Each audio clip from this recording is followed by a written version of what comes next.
Hey everyone, it's Calvin. In today's video, we're going to paint some pomegranates, and it's super easy to do this. Now for this project, there's no sketch necessary. We're just going to freehand this, but I'll put a list of all the brushes and textures that I'm using here in the description below. And to start painting, I'm going to grab the abstract round brush and a dark saturated red color like that. And I'll use this brush at the largest size, and I'm going to make a circle. And I'm kind of pressing a little bit lighter on the outside, but as I spiral in, I'm pressing harder. And I want it to have that kind of transition there in tones. After that, I'm going to change my color a couple times and just do some darker splotches here, kind of on the shadow side of our pomegranate. And then up here, where there's going to be a little bit of highlights, I'm going to use some lighter red tones. After that, I'm going to grab the water blender brush. And I'm going to mix up some of these strokes, but this is supposed to be a pretty loose illustration, so I'm going to leave a lot of this behind. Now the pomegranate is going to have kind of a little stem thing here, so to do that, I'm just going to use the water blender and pull up this red tone. Then I'm going to use the eraser brush, which is set to the fine liner pen, and I'm just going to cut out that kind of puckered crown shape. And while I have the eraser selected, I'm going to fix this kind of a mistake I made down here with the water blender. Now for this thing up here, this could be good enough, but I want to make it a little bit more three-dimensional. So I'm going to grab the selection tool, set to freehand, and I'm going to start out here and then trace out another kind of crown of points. There we go, and I'll circle back and connect it. Hue, saturation, and brightness. And I'm just going to darken it. It's going to bring out a little bit of depth. And I think I want to bring out even more depth. So I'll select a darker red color, fine liner pen, and I'm just going to draw that on there and kind of use that to enhance the shading here. And if you wanted this to be a little bit smoother, you could grab the water blender and just use it at a really tiny size and kind of blend that.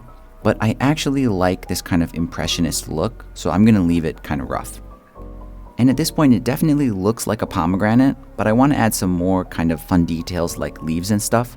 But before I do that, I want to work on the overall shape of this. So I'm going to grab the arrow tool, set it to warp, and I'm going to warp this and kind of give it an interesting kind of posture, a little bit more stylization, whereas before it was just kind of random and lumpy. And I think I'm pretty happy with how this looks, so I'm going to add some leaves. So I'll make a blank layer above our pomegranate. I'm going to grab the abstract round again, and I'm just going to use a couple different shades of a kind of olivey green tone to do some leaves.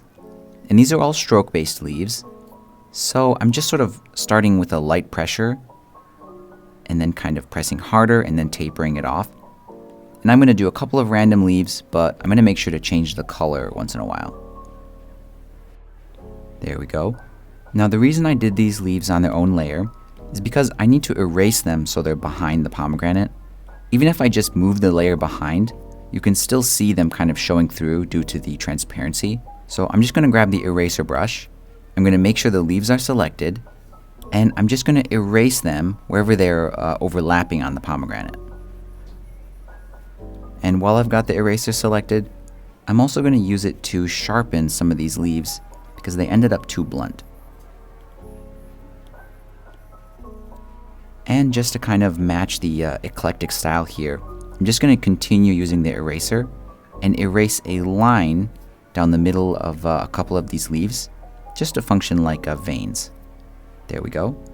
And once the leaves are done, I'm going to merge them together with the pomegranate. I'm going to grab the water blender, and I'm going to go in there and kind of blend this transition a little bit, as if this was done in a kind of wet on wet watercolor technique.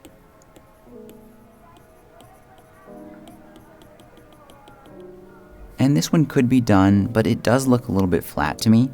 So I'm going to add a highlight here. And an easy way to do that is to just grab the selection tool, set to freehand, and I'll just select the area where I want the highlight to be. There we go. I'll feather it out a little bit, And I'm going to go to the curves tool, and I'm just going to raise this bottom node here. And it sort of brightens the colors and lightens them in a really nice and gentle way. It's a lot better than the brightness slider does. And that covers it pretty well for the pomegranate. Next, I want to show you how to do the interior of a pomegranate, which is a little bit trickier, but I still think it's pretty easy and fun to make. And for that, I'm going to make a new blank layer. I'll grab the abstract round, another dark red tone like that, but I'm going to use this brush at a smaller size, and I'll paint a kind of crescent shape like that. And I added this because I want to shape it into the sliced version of that.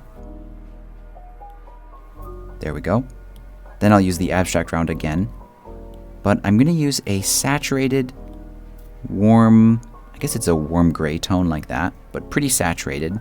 And I'll fill in this centerpiece here, maybe a little bit darker. And I'm trying to make this portion here very lumpy, because otherwise I think it might look like a kind of an apple slice. Now once I've got that done, I'll change back to my saturated dark red. I think something like that. Abstract round. And I'm just going to dab this around here, but I'm going to try to keep this away from the rind. And I'll do it in this kind of in cells like this. Now, because I'm tapping the brush, it's creating a very uniform color, which I don't like the look of. So I'm going to go in there with a couple of lighter shades and tap around so we have some nice variation in there.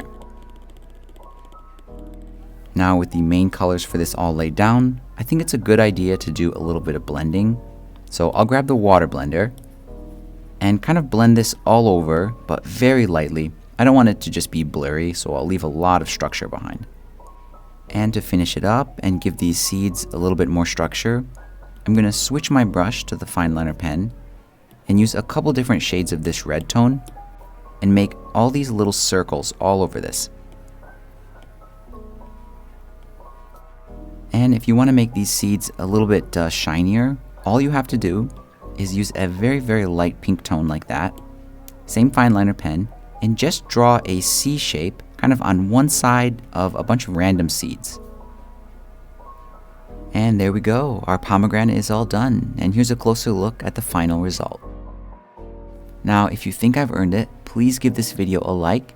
If you want to paint more simple watercolor stuff like this, I think you'll like these two videos next.